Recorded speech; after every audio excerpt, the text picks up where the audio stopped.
สบายดีเด้อพี่น้องเอ้ยพูนผู้สาวเกตเธอไปเบิ่งเด็กน้อยเล่นน้ำกันเด้อพี่น้องพ่อใหญ่เพชรกับพ่อใหญ่เพชรเป็นบ้าลงไปเล่นน้ำเด็กน้อยพามาหน้าเล่นเราก็ได้นางอันนี้พันแห้งใส่กระโปรงขาวปานเมชีม่วนแล้วบาดนี้เนาะน้ำก็คือขุ่นแท้พากระเล่นนะนางพรสิลงอีกทีให้นางพรนะนางพรสิลงอีกทีนางพรบะไอเพชรจับปย่านปิงบ่ระวังจับลูกเด้อมีปิงบ่ล่ะ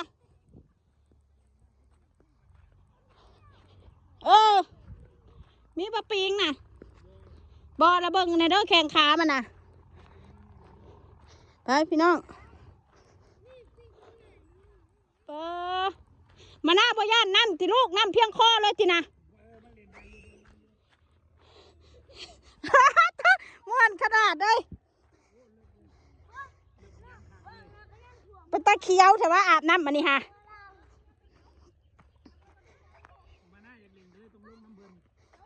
เต้ากับพ่อแล้วนะเต้ากับปานเด็กน้อยเนาะเปิดเถอะเป็นนาน้อยคือเก่งแท้ลูกลงเล่นน้ำน้องก็เป็นดีตรงนี้เลิกได้เดี๋ยวมึงพี่น้องเปิดเถอะนักว่ายน้ำเลยดิเอาว่ายน้ำสินักว่ายน้ำวันดีจ้าป้าน้ำขุ่นก็ได้น้องควันเขาเล่นนะบ่น้องควันมันหนาวสั่นกับอยู่ผู้สาวบ่เล่นบ่สาวผู้สาวย่านดำผู้สาวน่ะเพื่อนสาวเกตโอ้ยถ้าลงไปกับพอดีละกระโปรงมึงอ่ะเป็นชีปัดกาแฟเลย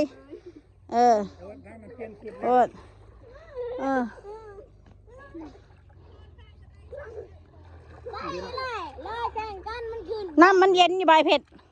น้ำเย็นติบ่มาหน้าคือม่วนเลยไอเผ็ดเบิ่งเด้อค่ะระวังยืนพอนยืนลงยืนก่อนเคยลงก่อนเอาคือสิไปลงอีกแล้วเปลี่ยนเสื้อแล้วบ่ลงแล้วลงไปยังแม่เพิ่งอยากลงเอาแม่อะไรเอาคน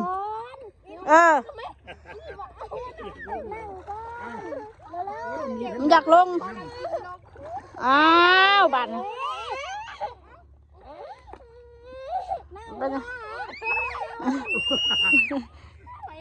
ให้แล้วบัดนี้เอาให้แล้วบัดนี้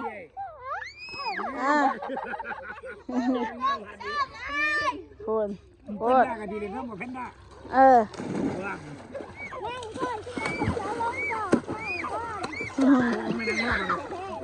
no แล้วทางไหนใบด้านโชคแม่เอามันบ่มีน้ำบะโดดลงแบบนะฮะ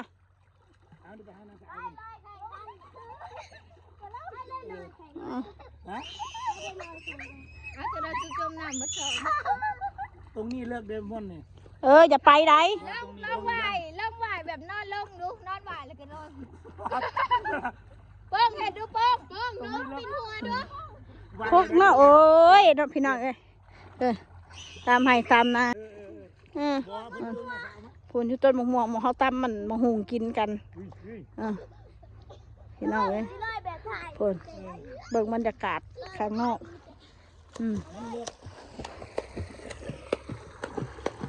นี่ไหวน้ำเก่งๆเนี่ยคุณแล้วขึ้นนึกคุณโดดตามรอดบ่เฮ็ดให้เบิ่งดูใส่ขึ้นให้เบิ่งดู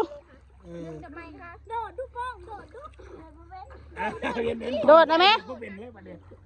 ที่ถ่ายคลิปไปเบิ่งนี่โดดเบิ่งดูโอ้ยอันนี้ก็กั้งจ้องปะนี่โอ้ยนี่มองเพิ่นไหนโดดได้นี่โดดเบิ่งดูไม่เพิ่นก็เป็นตะหักเงินโดดว้าเบิ่งเด็กน้อยเล่นน้ำเด้อพี่น้องคลิปนี่ไปยันเพชรกระมวลน้ำเด็กน้อยเล่นเป็นมูลูกเด้น้ำความมาเละอันแม่เละเพิ่นกันเต็มที่คือกันจะพากันลงเลิกหลายจะตายน้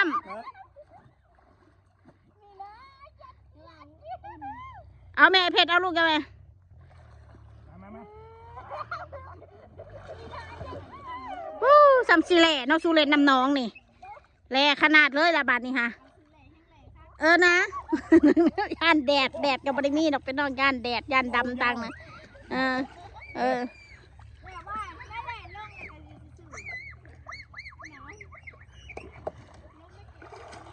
น้ำมักเย็นหนึ่งต้องลงมาหมดลงกันสิใคร เย็นบ่ ฮะ อยู่ลุ่มนะเย็นบ่ เย็นข้างใต้มีเย็นแห้ง ข้างใต้เย็นคัก ใช่แล้วหิบลงมาเด้อ บ่ได้ขอย่านได้ ยันดำบ่ บ่ย่านปิง บ่มี บ่ได้ย่านด อันนั้นมีปิง ำเนยเขาสิย่านยังดำข่อยดำอยู่แล้วบ่ ลงแม่สุเจ้าหาลงแม่ปะที่เจะคล้าของบัดยังบ่ลงมานะ เป็นโดดคืออ้ายเห็นบ่ เล่นน้ำนองลูกข่อยโอ้ยแต่อีบาปเนาะหามุมถ่ายให้ท่านผู้ชมเบิ่งกันพักเนาะ เอาเสียแล้ว เพราะใหญ่เป็ดนี่เขาตอนน้ำไม้นี่แหละพี่น้องผุนเป็ดอยู่หน้า เอาเดี๋ยวเพิ่นเอาไปยุ่งเจ้า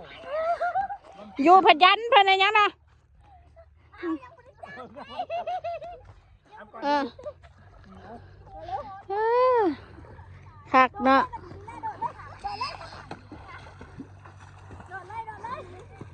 ฟ้าน้ำหนาวเด้อข้างใต้หนาวแห้ง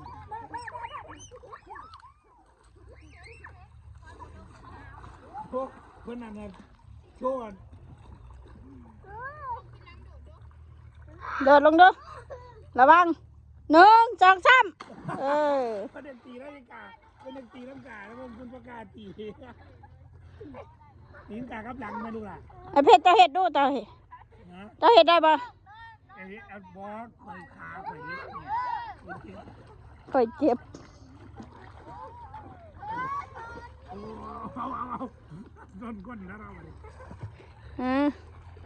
โทษแล้วนะ โอ้ยพวกมันหลีกน้ำกันเนาะ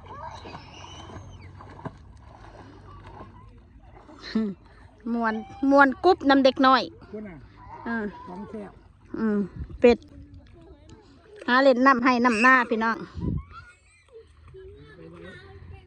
มาหน้าน่ะไม่น่าน่ะจะไปใส่เป็นยังอีกนะฮะ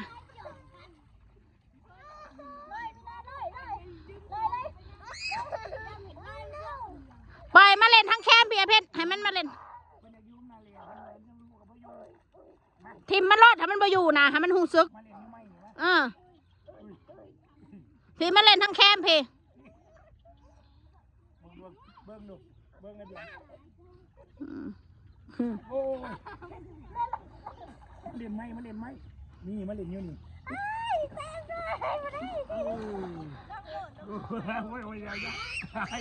ยาน เอานี่เล่นจับที่นี่กับเจ้ายานมันต้องเรียนรู้จากนี้ไปอันนี้ไม่รู้หรอกเนาะเดี๋ยวบ้างหนีมือเลยด้วยเอาเห็นอะไรบ่รู้ตรงนี้เห็นอะไรเอาไหมเอาลองตีมึงดูมันจะน้ำเอาขึ้นไปแล้วท่านบุญพันสิโดดป่ะฮะพันเสียนอะไรยาจะไปยู่กันลงน้ำน้องบ่ลงแล้วน้องบ่ลงแล้วน้องหนาวเพื่อนยายเพชรเจ้านี่เนาะ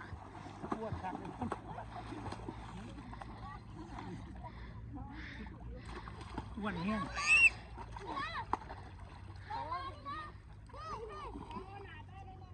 ไปได้บ่ค่อยไปดูมันก็พอแล้วนะเฮ้ยเล่นหมดมือไปลอยไปมาเร็วเอาหายแล้วโอ้ยใจขาดแล้ววันนี้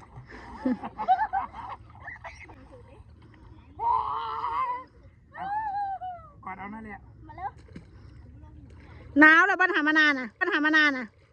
หนาวหรือยังน่ะมันเป็นดินห้อนครึ่งแล้วกลางเย็นเด้ บ่ น้ำนี่น้ำนี่มันร้อน แต่ว่าของใต้มันเย็น มันเป็นสองระดับเด้อันนี้นี่นั่งแต่ก็จะรุดปึดแต่นี่อะไร ลูกตกเดี๋ยวแต่ อืม ถ้าบุรุษเหรอ เอาสำนี่ละเด้อพี่น้องเด้อป้าขึ้นเมื่อพอละป้าเมื่อป้าพอแล้วมานะพอแล้วให้ได้น้ำเข้าคูดังนะพ่อ เอาหัวดังแล้วแมนมา ไปโอเค